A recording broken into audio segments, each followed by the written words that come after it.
Hey guys, welcome back to Unscripted Tales. I hope you're having an amazing day because today I've got something genuinely wild for you. We're about to uncover a secret hidden inside one of the most beautiful animated movies ever made. And it's a secret Hollywood definitely did not want you to notice.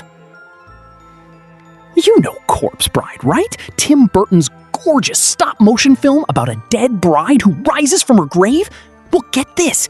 This movie is based on a real 400-year-old Jewish folktale, and Hollywood basically erased almost every trace of where that story actually came from. By the end of this video, you are never gonna watch Corpse Bride the same way again. Let's go! Grab your snacks, get comfortable, and if you're new here, smash that subscribe button because every week we dig into the wildest hidden truths behind your favorite animated movies. Okay, let's get straight into it. Dropping the ring! This boy doesn't want to get married! Out of the way, you ninny!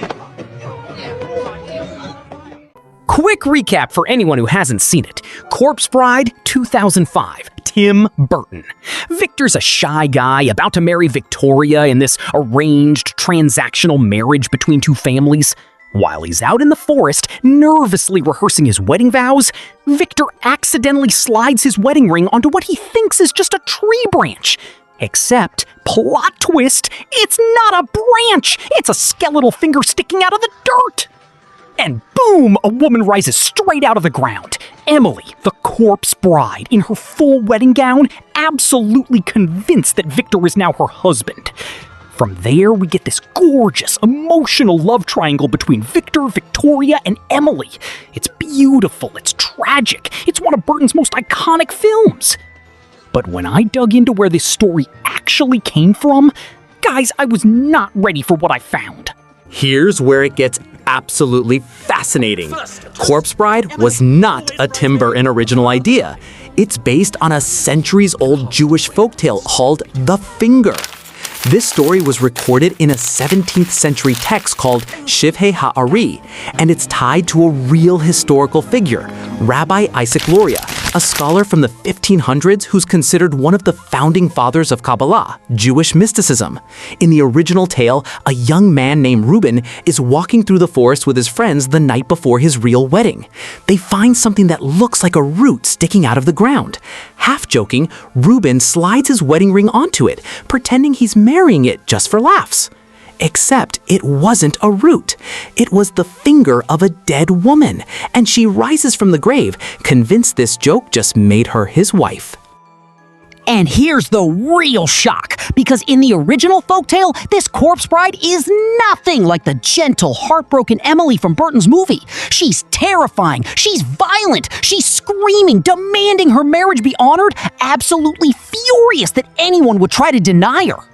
And there's an even darker theory about who she might represent. Some interpretations suggest she could symbolize a victim of a pogrom, an organized, violent massacre against Jewish communities that tragically happened again and again across Russia and Eastern Europe, especially around the turn of the 20th century.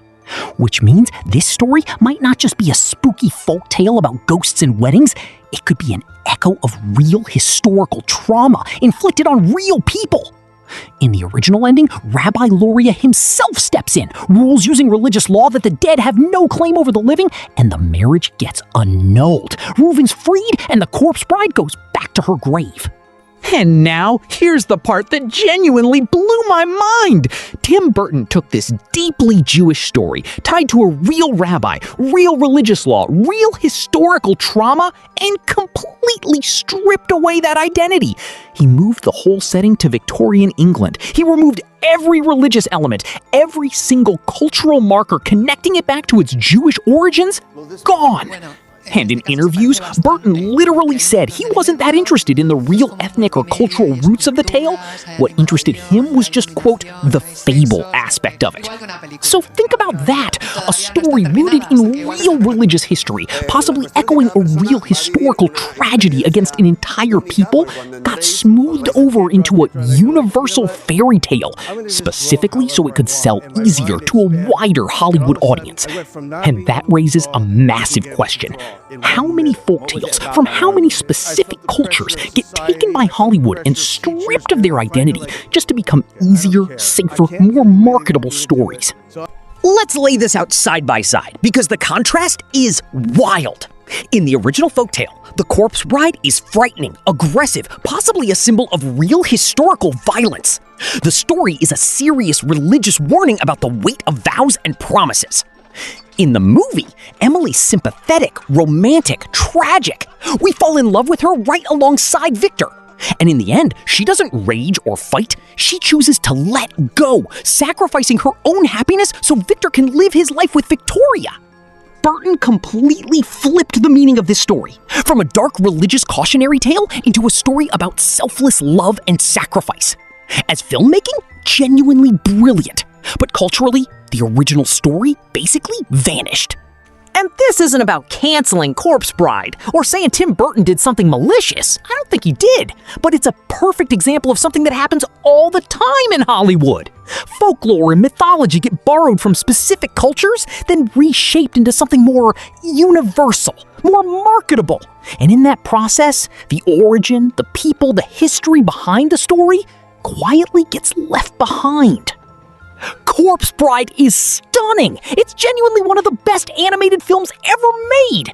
But knowing where it actually came from, that adds a whole new layer to it that I never expected. So, next time someone tells you Corpse Bride is just a beautiful little love story, you'll know the wild, real history behind it. A 400-year-old Jewish folktale tied to a real rabbi, possibly echoing real historical trauma, completely reshaped for the big screen. Let me know in the comments, did you know this before watching this video? And do you think Hollywood should stay closer to the cultural roots of the stories it adapts? Or is creative freedom more important? I genuinely want to know. If you enjoyed this one, smash that like button. Subscribe if you're new, because I've got so many more of these hidden stories behind your favorite animated movies, and we're going through every single one. See you in the next video. Bye, guys.